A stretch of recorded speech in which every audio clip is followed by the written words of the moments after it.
കാലടി നീലേശ്വരത്ത് യുവതിയെ വീടിനുള്ളിൽ തൂങ്ങി മരിച്ച നിലയിൽ കണ്ടെത്തി. ജിജിഷ സതീഷാണ് മരിച്ചത്. ഭർത്താവിനും 2 കുട്ടികൾക്കുമൊപ്പം നീലേശ്വരത്ത് വാടക വീട്ടിലായിരുന്നു താമസം. ചൊവ്വാഴ്ച രാത്രി 12 മണിയോടെ ഇളയ മകനാണ് തൂങ്ങിയ നിലയിൽ ജിജിഷയെ കണ്ടത്. ഉടൻ തന്നെ ആശുപത്രിയിൽ എത്തിച്ചെങ്കിലും ജീവൻ രക്ഷിക്കാനായില്ല.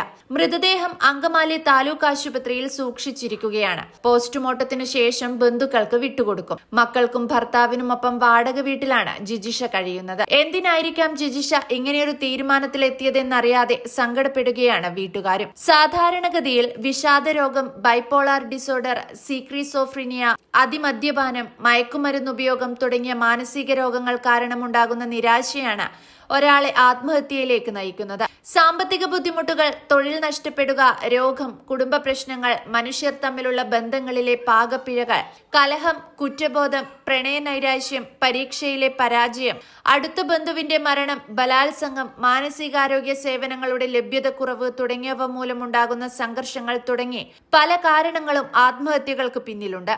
ആത്മഹത്യയെക്കുറിച്ച് ചിന്തിക്കുന്നവർ തീവ്രമായ മാനസിക വേദനയും വിഷാദവും അനുഭവിക്കുന്നു. ഇത് പെട്ടെന്നുണ്ടാകുന്ന പ്രതിഭാസമല്ല. ചെറിയ വിഷാദത്തിൽ തുടങ്ങി കാലക്രമേണ അത് കൂടുതൽ തീവ്രമാകുന്നു.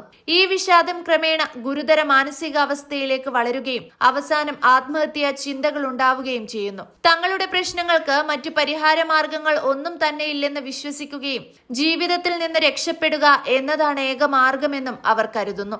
നിസ്സഹായത, ഏകാന്തത, ഉയർന്ന തോതിലുള്ള അപകർഷതാ ബോധം, മൂല്യമില്ലായ്മ, സങ്കടം എന്നീ വികാരങ്ങൾ അവരെ അലട്ടുന്നു. നിരന്തര മാനസിക സമ്മർദ്ദം, വിഷാദരോഗം, ഉത്കണ്ഠ, ലഹരി ഉപയോഗം തുടങ്ങിയവ ഇതിലേക്ക് നയിക്കുന്നു.